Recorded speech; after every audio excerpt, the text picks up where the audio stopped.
Some unfortunate news coming in this morning. Bollywood legend Rishi Kapoor, the actor, has passed away. That's the very unfortunate news coming in. Yesterday we had the demise of Irfan Khan, and today Rishi Kapoor. And clearly 2020 is a year that will be remembered for taking away from all of us a lot of things. Rishi Kapoor, an actor, veteran actor for decades in the Hindi film industry, has a career which witnessed a lot of hit films, a lot of art and cinema that he displayed. Known for his talent, versatility, actor Rishi Kapoor has passed away. He was battling a long-standing illness. He was a cancer patient. He was taking treatment for a very long time, for the past 1 year, at multiple countries, and he was admitted just about yesterday. My colleague Shilpa Ratnam is with us on the phone line. Shilpa, very unfortunate news coming in. Well, yes, Rishi Kapoor has been ailing from cancer, and in fact, he has been in and out of hospital for the last 2 weeks. Ranbir, Alia, and his other family members, when they've had to go and visit him, have been wearing hazmat suits, and they haven't been able to visit him so much.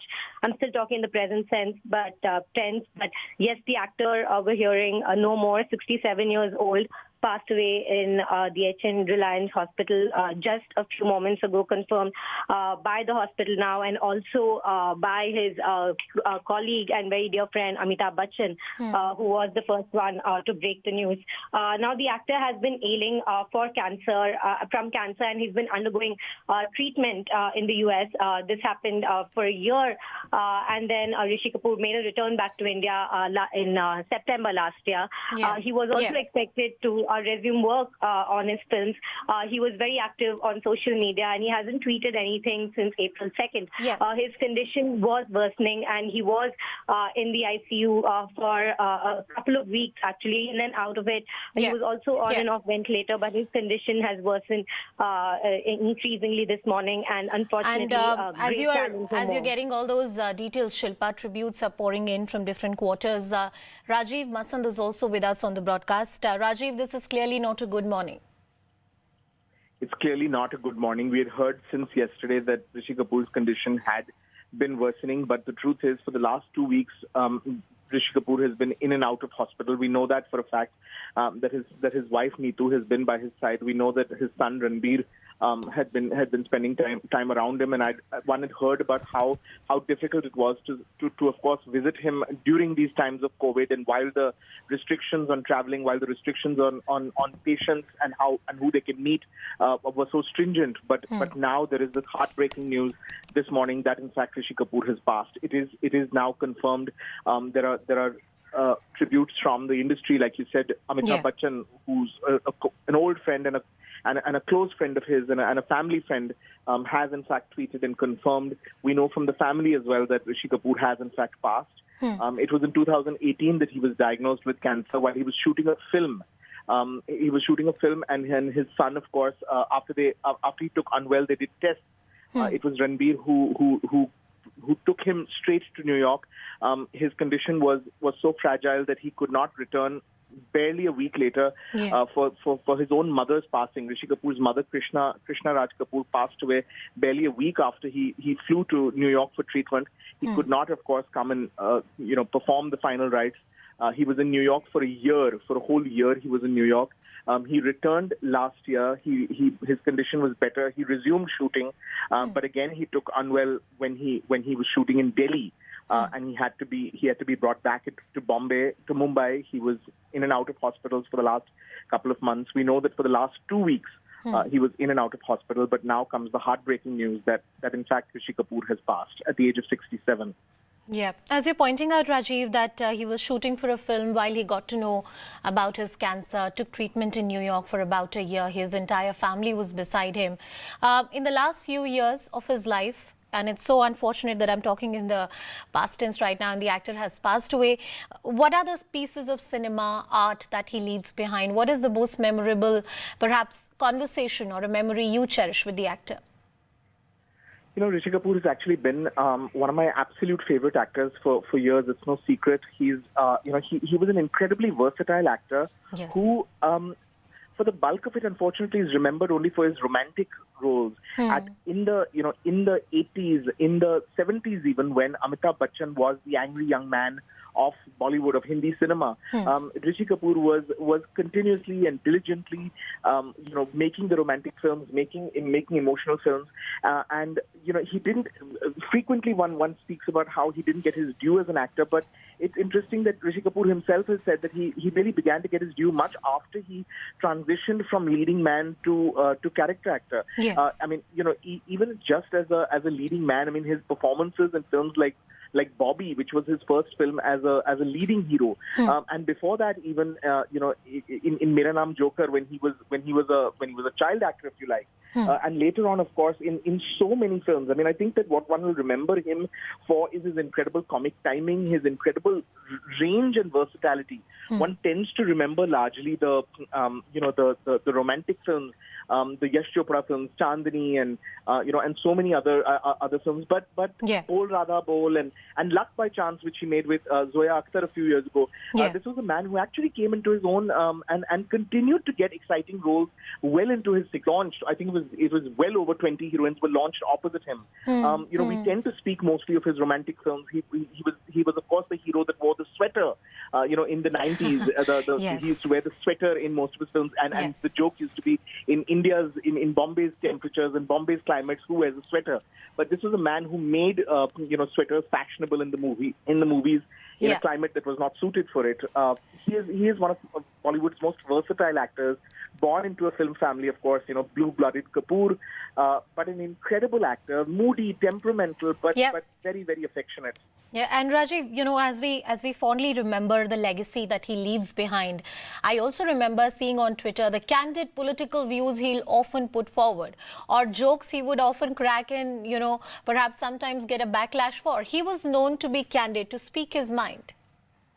That's absolutely true. I mean, he was really someone who spoke his mind, who didn't mince words. He often got into trouble for that. Yeah. He's spoken to me about how he's actually someone who's always spoken his mind, whether it was in interviews, whether it was in magazine interviews or television interviews. But social media is a whole new beast, and he took to it, bumpily, because of course he got into a lot of trouble for his political views. He's often tweeted about how roads should not be named after a certain, politicians after a certain party. Yeah. He got into trouble from politicians of that party. He's spoken about, he's spoken about current affairs and got into a lot of trouble. But he was a man who actually always spoke his mind. If you read his memoir that he wrote, Khulam Khulla Pyar Karenge, it was Khulam Khulla Pyar. It really, this was one candid memoir. He spoke very openly about people he didn't get along with, people whose talent he thought was limited but continued to do very well. He spoke about his I don't know what the word is, but he spoke about how Amitabh Bachchan and him had a sort of, a rivalry of sorts, even though Amitabh Bachchan is a close family friend. He spoke about how, Amitabh Bachchan got more than Rishi Kapoor did, and that he used to feel, slighted about that. He was really someone who spoke his mind. He, at the cost of coming across very often as brusque and rude. And I know the journalists were very wary of approaching him. I have to say, I had the good fortune of knowing him quite well, and he was really wonderful if you got to know him. He was someone who enjoyed the company of friends. He was someone who, great food, great wine. He was someone who enjoyed the finer things in life, and to speak about him in the past tense is truly heartbreaking. It is heartbreaking. And Rajiv, as I'm looking at the work that he's done in the last, say, a couple of years, I think the most memorable work, perhaps that's what has stuck in my mind, is the movie Mulk and the sort of character he played in that movie. And as you were pointing out that, leading heroes, he was a romantic figure, but when he played these character roles, there was something about him that really stuck out. There was something about him that was really impressionable upon everyone. It's absolutely true. As a leading man, of course, he did incredible work. I mean, he was one of the most popular romantic heroes of his time. But he really got I think he got a chance to show his range, after he transitioned into character actor. So Mulk, you're very right. In the year 2018, the film that he made with Anubhav Sinha, Mulk was an excellent film. There was 102 Not Out, which he did with Amitabh Bachchan, which he played the 90-something-year-old Amitabh Bachchan, 70-something-year-old son, and that was very interesting. But there was Kapoor and Sons, in which he played the older grandfather, a sort of little crotchety, crabby kind of grandfather, in which he was wonderful. That was just a beautiful performance. But he's been working continuously. He was in Shuddh Desi Romance. He was in Besharam, the only film that he made with his son Ranbir Kapoor, which didn't do very well. He was in D-Day, Nikhil Advani's film D-Day, in which he played, a character modeled very closely physically after Dawood Ibrahim. He wasn't scared. He wasn't in any way nervous of taking up these roles. In fact, he embraced the opportunity to do different kinds of characters. He's spoken extensively to me about this. Yeah. That at his peak, people only wanted to cast him in romantic films because he had a face for romantic films at a time when the action films were working and The Angry Young Man was the order of the day. The only thing people wanted him to do was romantic films. But after he transitioned, that he got an opportunity. I mean, a film like Student of the Year, in which he played the gay dean of a college. I mean, you don't really expect an actor in his 50s or 60s at the time to do that. In Agnipath, where he played his first all-out negative role, which most people thought would not work because here was a man who was known for his softness, for his romantic films, for the fact that he had a whole career playing a romantic hero. That's right. But Rishi Kapoor really embraced these opportunities. He took every opportunity to play with his image, to show his versatility, and he really enjoyed working in his 50s and 60s. You speak to actors who worked all their lives, and very often, and most of them are quite happy to be retired or to be working, sporadically. But here was a man who literally went from one film to another. Yeah. And with that, he had a lot of time for family. He had a lot of time for tweeting, and he had a lot of time to enjoy the finer things in life. I think, Rajiv, even as we are talking about him in the past tense right now, we remember him fondly and the lovely legacy that he leaves behind, whether it was about his cinema, art, or the sort of work that he has done, or the sort of person that he was. And as we talk, Rajiv, the tributes are pouring in, whether it's Union Minister Rajnath Singh or Congress leader Rahul Gandhi. Amitabh Bachchan, of course, had tweeted. Many other people, whether it's the politicians, people active in public life, whoever has interacted with him is fondly remembering him and all the memories. And what terrible times we live in, that, a lot of people would want to go to the family right now, express their condolences. But in the times of COVID-19, the way we mourn our loved ones, including artists who we admire. Yesterday, we lost another very valued artist. There's going to be a very limited way in which we can express our gratitude and love for the departed soul. That is indeed true, and especially someone like Rishi Kapoor, who's connections. I mean, he's been, he comes from the first family of Hindi cinema. He's blue blood Kapoor, an actor who has known the entire film industry and is loved by the entire film industry. His son is a popular leading man. His wife was a successful actress. His brothers are actors. I mean, a Kapoor and one would imagine that this would have been a funeral that people would have come out in big numbers to offer their condolences, to bid him a final farewell. He's touched many people in his life. His family, of course, knows everyone in the film industry. They're very, very well connected, popular family. But of course, owing to the times, this would be a private affair, one assumes. I cannot imagine what it must be like for the family. And you're right, these are dark times that we seem to live in. Yesterday it was Irfan Khan. Today it was Rishi Kapoor. Just when you think things can't get any worse, there is a new blow. It's genuinely difficult times. It is genuinely difficult times, and I think the best way to perhaps remember him is talk about the work that he leaves behind, because artists are always alive in the pieces of art that they do, the cinema that they leave behind. And this was clearly an artist who leaves behind a legacy which is about a lot of versatility, a lot of love, experimentation that he performed in Hindi cinema. Rajiv, why don't you take us a little bit about his work? When we talk about the versatility of his work, the sort of roles that he has done in his era when he was the leading man, what are the challenges he faced? What were the benchmarks He said, other than the iconic sweater that you're talking about that he always wore on the screen, I remember iconic movies like Chandni that he had done, the romantic hero that he was, and the sort of persona that he brought on the screen. He of course started his career so long back. When you're born to the Kapoor family, when you're born to Prithviraj Kapoor, you're of course inducted into the movies quite early on. So as a child, as a baby, really, he was in Shri 420 in that famous song with Nargis and Raj Kapoor, where him and his brother and his sister were in that famous song, and that was the first appearance on camera. And then again, while he was still very young, in Mera Naam Joker, he played the young boy who has an attraction to his teacher, and then he made his debut as a leading man in Bobby.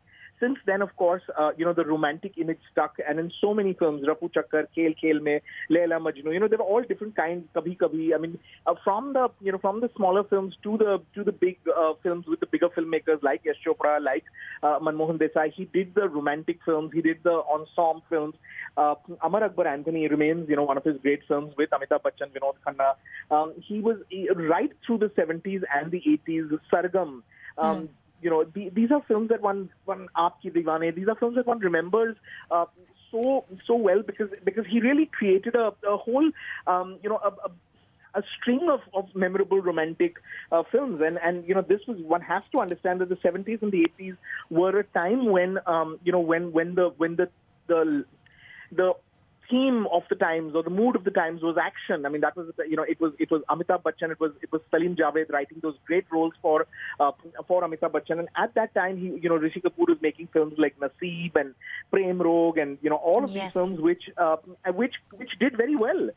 Like I was telling you earlier, the phrase chocolate-faced hero was sort of applied only to Rishi Kapoor in those days. At his peak, of course, he did all of those films right through the 80s. He played leading man.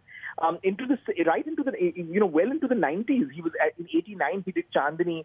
There was, of course, Nagina in the 80s earlier, and into the 90s he was still playing leading man. He was Bol Radha Bol. He was, I think, came out in 1992 in Deewana. He starred opposite Divya Bharti, who was launched opposite him.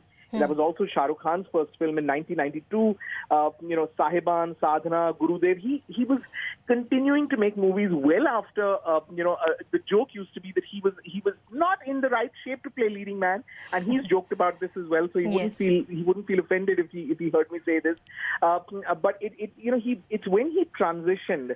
I think it was that period in the late 90s and early 2000s that he transitioned. There was Raju Chacha, in which was an Ajay Devgan Kajol film. Kuch Khatta, Kuch Khatti, Kuch Meethi. I mean, these were the films that were the turning point where he transitioned. And I think and he himself admitted that he got. And Rajiv, I would love to take this conversation forward as we are very fondly remembering the legacy of Rishi Kapoor, who's passed today morning. We're slipping into a very short break. News and updates continue on the other side. Stay tuned.